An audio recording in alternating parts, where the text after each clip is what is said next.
तरिहरी नाना मोर नाना सुवाना फूल पान बेल पतिया घर के जावो।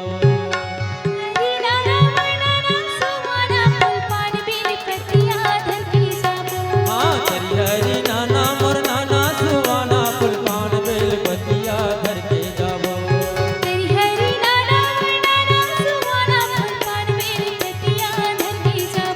ये घर के जावो श्री भोला माता उर चढ़ा के आवो।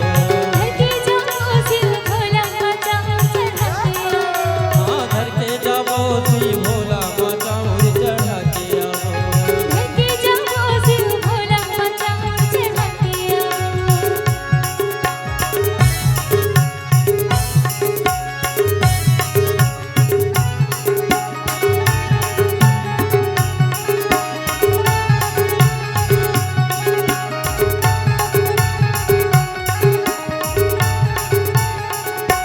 सुरहीन गैया के गोबर मंगा के। हाँ सुरहीन गैया के गोबर मंगा के। फुटघरी अंगना माँ चौके पूरा के। सोने के थारी माँ जोत जला के। तरिहरी नाना मोर नाना सुवाना फूल पान बेल।